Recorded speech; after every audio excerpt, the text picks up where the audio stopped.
Good afternoon, everyone. Welcome to the HLLA Showcase webinar. Is Bluetooth technology the new standard for assistive listening systems with Chuck Sabin? Thank you for joining us today. My name is Melissa Cruz, and I'll be your host today.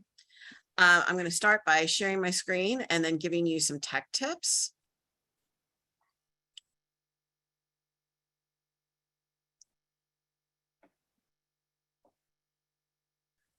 First of all, to see captions on the webinar, you're going to need to click on the CC icon and click Show Subtitles.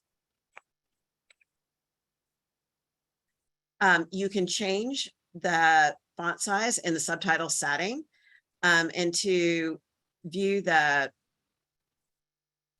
you can change the font titles in the subsetting, and to view the full transcript in a separate window, you're going to open a new window in your browser, paste the stream text URL into the browser. The stream text URL is going to be in the chat box. I think Tim Browning is going to put it in the chat box right now. And then resize your window so you see both the stream text window and the Zoom window. The chat feature is going to be open today solely for technical issues and for the panelists, and Tim maybe from HLLA may be putting some links in, but you're going to want to use the Q&A feature to ask questions. We'll be using this to facilitate questions and answers after the presentation. And if there are any questions that we don't get to, Chuck has graciously offered to go ahead and put them, if you go ahead and put them in the Q&A box, he will go ahead and answer them offline, and we'll post the questions and his answers when we post this webinar to the HLAA site. If you've joined by computer, the presentation should be in side-by-side mode. Your slides should be on the left of the and the panelists on the right in a gallery view. You can change the size of your presentation by hovering between the two screens and moving the gray bar to adjust the size. If you've joined by mobile device or phone, your view may be slightly different, and you may need to scroll to get to the desired view. And just a disclaimer that HLLA does not endorse any product featured in this webinar. HLLA is providing an educational opportunity to learn about new products and opportunities and how they can benefit people with hearing loss. As I mentioned today, Chuck Sabin from Bluetooth is our presenter. And Chuck, I'm now going to turn it over to you. Great. Thank you very much, Melissa. Let me share my screen.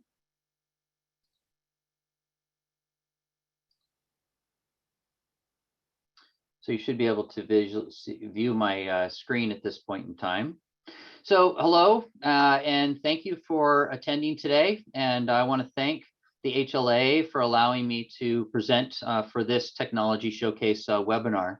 Again, my name is Chuck Sabin. I'm the Senior Director for Market Development at the Bluetooth Special Interest Group. Now, many of you, through a variety of resources and presentations, may have already been introduced to Auracast broadcast audio.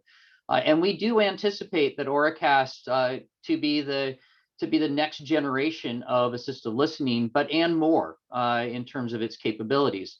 But today I want to walk you through a bit more detail about Auracast and what you may need to know, how it works, how it will be used, how to identify devices and locations with Auracast. Some of this may be familiar, some of this may be new for many of you.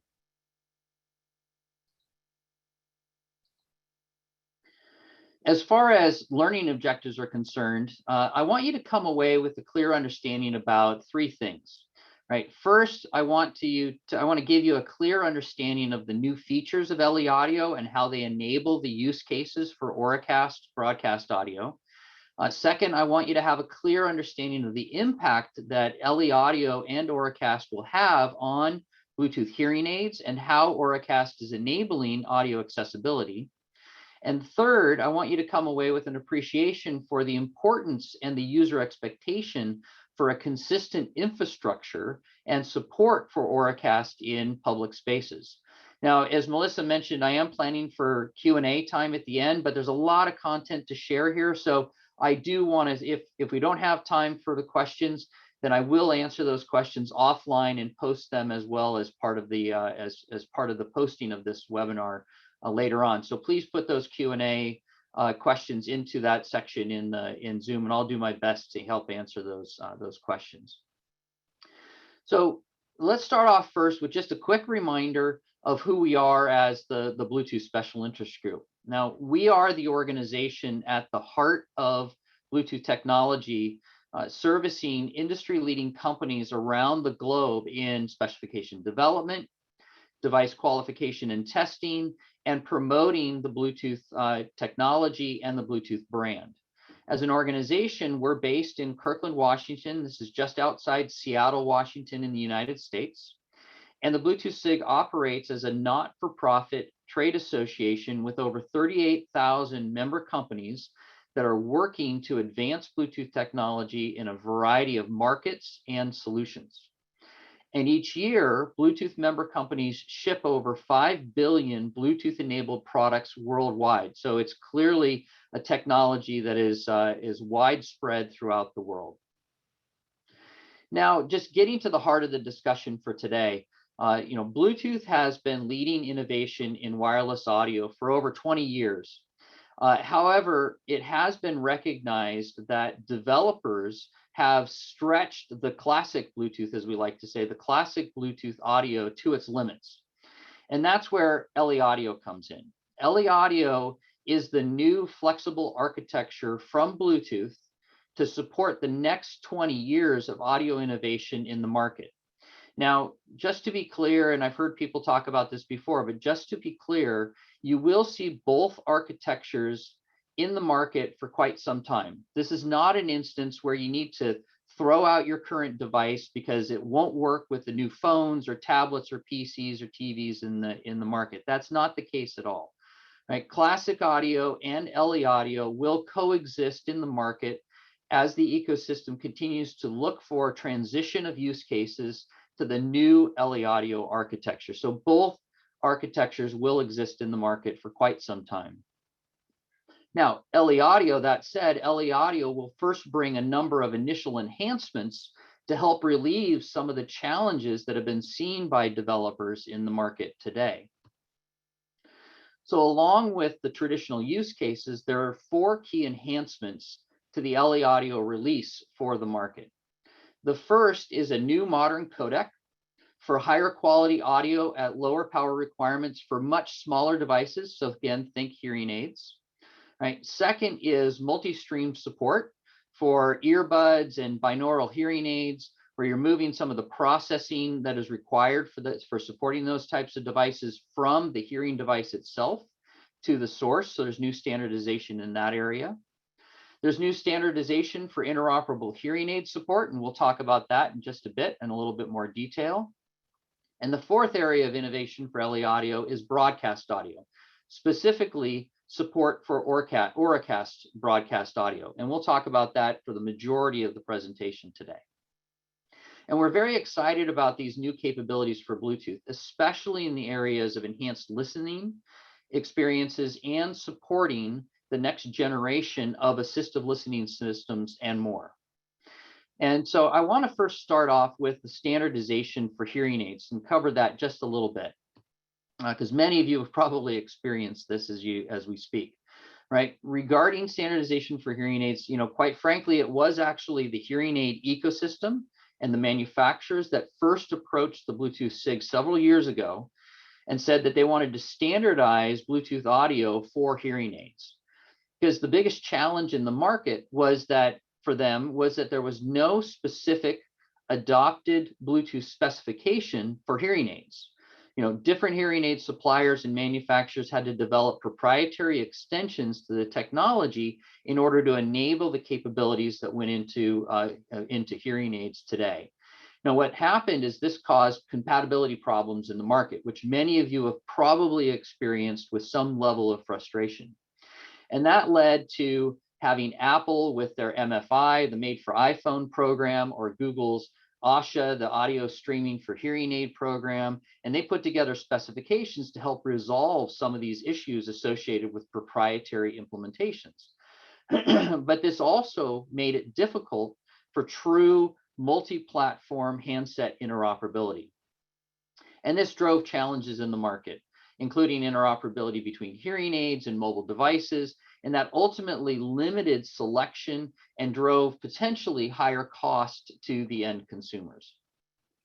So the LE Audio specification is meant to change this, right? Standardization, and this comes through a standardized profile for hearing aids.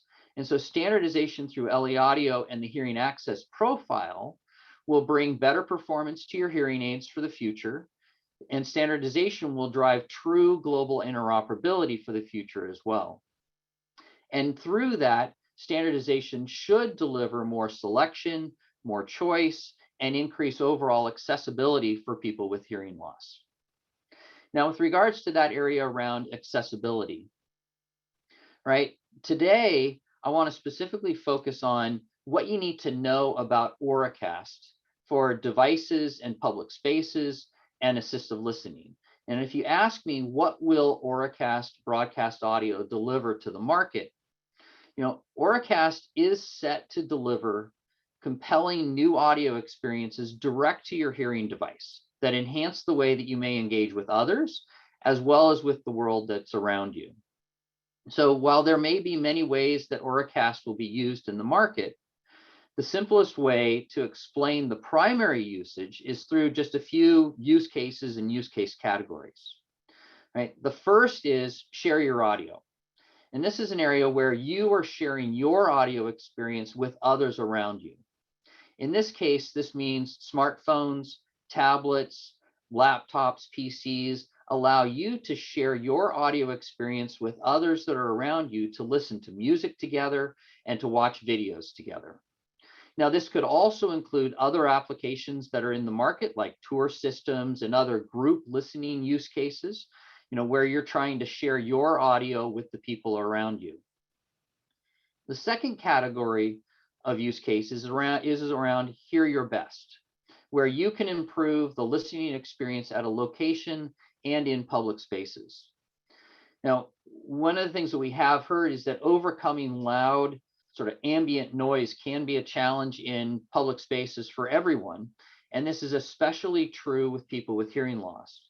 And where Auracast broadcast audio comes in is that it enables direct audio listening to things like public address systems and other transmitters to help you hear your best using your listening or hearing device. And this includes augmented audio experiences at theaters and assistive listening in public spaces and locations like places of worship, transit centers, conference centers, and other public gathering places. And this can also include assistive listening capabilities for public counters or other one-on-one type listening use cases. The third use case category for Auracast is around unmuting your world. And this is in waiting rooms, restaurants, bars, gyms, and so on. Because silent TVs and monitors are everywhere. And simply stated, Auracast allows you to join the audio broadcast of a program or monitor rather than watching in silence to create what we would consider a more complete watching experience, not just the silent TV, but the actual audio associated with that as well in the public space. And this can also include things like multi-language support, depends on the manufacturer, depends on the deployment, or listening to any audio source that provides a simulcast in an alternate language. Now, these are only some of the ways that Auracast will be used in the market in the near future, but they do provide you with sort of a clear direction on the thinking that we have around where Auracast will come into play. And I want to emphasize that Auracast applies, as we think about it, to more than enhanced audio and assistive listening. It can apply to all manner of audio accessibility. Now, one of the challenges around this of setting up, let's say, a location with a loop system is that the overall impact that you have on the venue or the location, especially for a retrofit or an existing building. This can ultimately, depending on the installation, can limit the installation to a single use case and limit the overall accessibility at that particular location. Now, deploying an RF system like Auracast can be simple and easy to reconfigure to any of the changes that happen inside that environment versus becoming obsolete because it's such a stern and firm installation like a loop system. Now, that with an RF system, it can work right alongside an existing loop system. So this is not about pulling out loop systems and putting in RF systems. The two will coexist and the two can and will work together. Because similar to deploying like a Wi-Fi network, essentially you affix an Auracast transmitter to the ceiling or to the wall and plug it into the audio system and you're ready to go. And with unlimited endpoints, and there's no need to sit in a specific area to receive the audio experience or the signal that you want, Auracast can easily cover a large area or be configured to cover any area that you're looking to deploy an assistive listening system. And additionally, because it supports multiple channels and multiple broadcasts, you can improve the overall user experience with multiple audio options and potentially multi-language support, as I mentioned earlier, all from one technology and all from one deployment. And all this has the potential to improve the overall user experience and increase the location value to more people. So let's talk a little bit more detail about how Auracast broadcast audio actually works.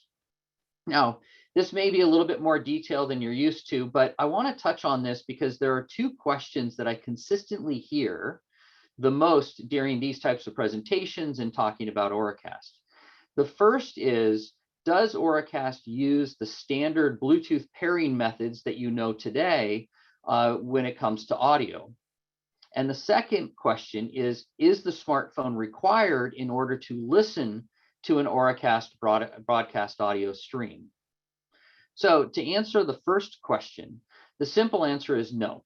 This is not the standard Bluetooth pairing between two devices. Auracast is meant to be accessible by everyone in the area, not just you. For broadcast, a transmitter advertises the availability of a standard quality broadcast audio stream, and any Auracast receiver or assistant can listen for that broadcast and join based on the request of the user. So you have the choice to join. Now, some of those broadcasts may be encrypted and may require additional input by the user depending on the implementation. But at the heart of an Auracast broadcast, the transmitter or source has no idea what or how many devices are listening to the Auracast stream at any given time. And what this allows is one transmitter to broadcast effectively to an unlimited number of people that are within range and within that venue or within that location. Ultimately, the transmitter broadcasts audio to everyone for people to listen, and people listen depending on their desire to tune in. Now, on the second question, is the smartphone required to listen to an Auracast broadcast audio stream? Again, the simple answer to this question is no.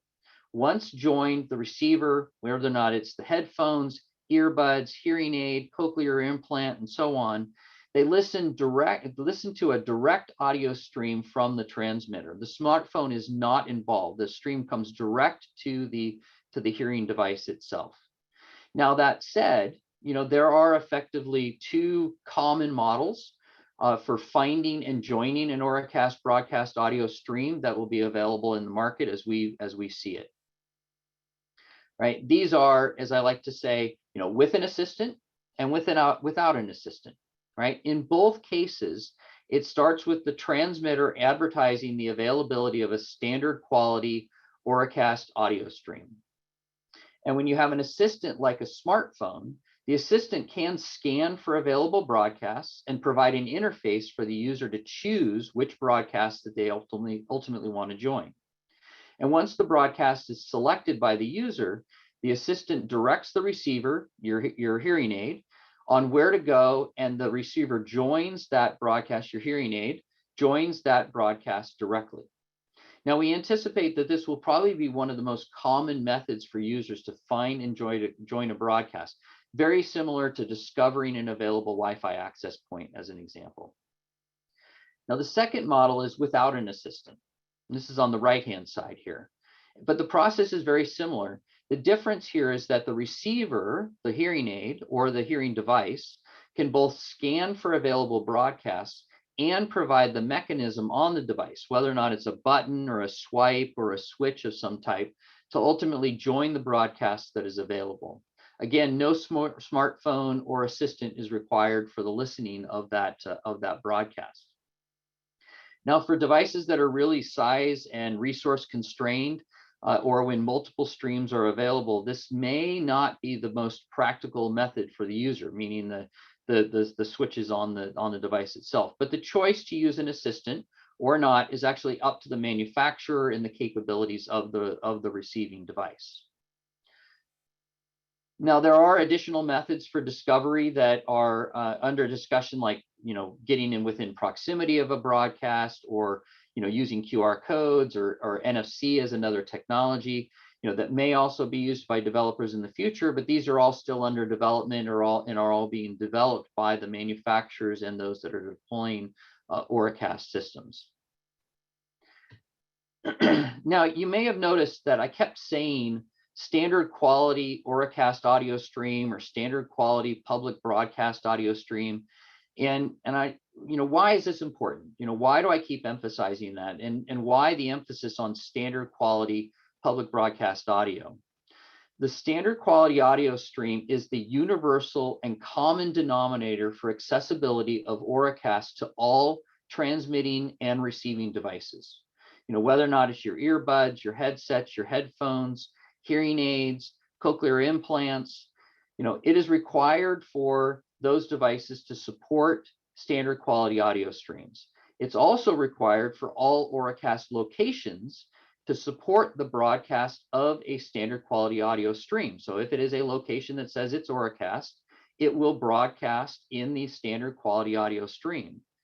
So transmitters at those locations that support the standard quality audio stream ensures that Auracast support and audio accessibility is available for all receiver types at all locations. So effectively, global audio accessibility for Auracast hinges on devices and locations following the Auracast brand requirements. And it's your advocacy and your emphasis is important in helping drive this global audio accessibility. So now, how do you know a device or a location actually supports Auracast? Well, there's two paths to identify support for Auracast broadcast audio. First is on the device, and second is at the location. First, let's start with the device. Now, this past June, we introduced the Auracast brand and trademarks to the market. And similar to the core Bluetooth trademarks, any device is eligible to use these Auracast trademarks as long as it is qualified and proven it follows the Auracast brand requirements, right? That's the promise of the logo on the device. And the Auracast wordmark and associated trademarks can coexist with the core Bluetooth trademarks as depicted in the product pictures that you see here on this slide. Now, these are just pictures. They shouldn't be construed as actual product just yet, right? But for both device manufacturers and locations, we're encouraging them to use the Auracast trademarks to help convey back to consumers their support for Auracast within that device. So now let's talk about the support at the locations. How do you recognize support at the locations themselves? Right, for the locations, we're introducing a new stylized identity for the use in a public space. Now, having looked at location branding and identification of services that they support, we felt that the Auracast trademark needed to stand out a bit further for simple consumer recognition and easy spotting of support in public spaces. Now, different from Auracast combination mark, the new stylized identity is designed to depict support for assistive listening, but also capable of showing support for new, enhanced, and augmented listening experiences. And we're encouraging prominent display of this identity to quickly convey to consumers that they have access to these new audio capabilities at the location, and we're providing the capabilities for service providers to help ensure that they have ample opportunity to support installers and installations with Auracast branding materials. Now, clearly, we recognize the tremendous advocacy around Hearing Loop and the success of Hearing Loop deployments in many locations that are today. And as I said previously, Auracast and Hearing Loops can and will coexist in the same location for years to come, right? And in this case, what we are recommending for locations is to use both the Auracast and Loop signage to signal the availability of both systems at the location and let the user determine which experience they're looking for at that particular location.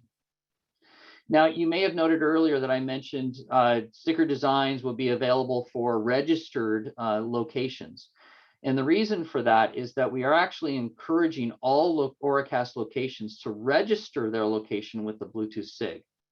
Because not only does the location gain access to the Auracast brand and trademarks and promotional materials, but that location will be showing its support for the global community, looking for audio accessibility. That location can stay up to date, and that location will ultimately appear in an upcoming consumer searchable database for Auracast broadcast audio locations. So in the future, we have intentions to help publish this location information on mobile mapping and search services to help increase the overall consumer awareness and availability for specific locations. And this upcoming database can also be a place for advocates for accessibility to see and track available locations in your area. And again, it will take time to build out this database. But as you can imagine, developing and delivering a new consumer audio capability like Auracast from Bluetooth, it has been a monumental effort. And so I do want to reinforce with you that this is a global and an ecosystem-wide effort to deliver Auracast into the market. The Bluetooth SIG is not acting alone. The Bluetooth SIG has brought together key product and hearing access stakeholders in the consumer and professional audio ecosystem. And this graphic shows some of the many companies and organizations who have supported this development effort, and many more have already pledged their support for Auracast broadcast audio in the devices that they're going to deliver and their business and distribution models. So as much as I'd like to snap my fingers and say that global support for Auracast will be in all public locations overnight, that it will take time. And we do recognize that it will take time for this type of capability to make its way into the market. But I'm encouraged, and I'm encouraged because analyst estimates show the speed and uptake of opportunity for LE Audio and the use cases for Auracast broadcast audio to be quite significant. In a recent published market research note in partnership with ABI is estimating that there will be over 3 billion LE Audio enabled devices shipping each and every year within the next 5 years. These are your phones, tablets, PCs, hearing aids, earbuds, and so on. And ABI also estimates that there are about 61 million establishments that could benefit and take advantage of Auracast broadcast audio. And while it's still early to track trends, ABI estimates that roughly 2.5 million Auracast broadcast audio deployments will be available in the next 5 to 7 years. So this information is all available in a new market research note titled LE Audio, the Future of Bluetooth Audio, and this is available on Bluetooth.com or through the link that you see on the slide here. And I'm confident that with your advocacy and your support of the many companies and organizations, that Auracast will ultimately change the way we engage with others through audio and the world around us. And so this kind of concludes the core part of the overall webinar. So if you are curious and you want more information on Auracast or wish to stay up to date on new information, I encourage you to visit bluetooth.com/Auracast. Because I've shown a number of resources through this presentation, and there are multiple resources that are available supporting both developing Auracast products as well as those deploying Auracast in public locations. So again, I invite you to go to bluetooth.com/Auracast.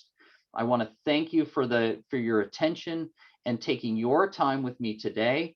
If you have any questions, please do not hesitate to reach out. I'm an advocate for audio accessibility, and I'm committed to doing, what it takes to make this happen for everyone. So thank you very much. Now, I know we're out of time, and we don't have time necessarily for the Q&A, but as I mentioned before, I'm committed to answering your questions that you've put into the Q&A, and we'll have those published as part of the output from this particular presentation. Melissa, I'll hand it back over to you. Thank you, Chuck. As you mentioned, unfortunately, I think we are out of time to take Q&A, but we have quite a few questions, looks like over 50 that were put into that. So we will be publishing those with a full copy of this webinar in a couple of weeks at the HLA website. And I want to say thank you for participating, and thank you, Chuck, for presenting. Thank you, Lisa, for the interpretation, and Joe for the captioning. I hope we answered some questions again. And please check out all of our webinars, upcoming and previous ones at the HLA website. And thank you again. Thank you, everyone. I appreciate your time and your attention. Thank you.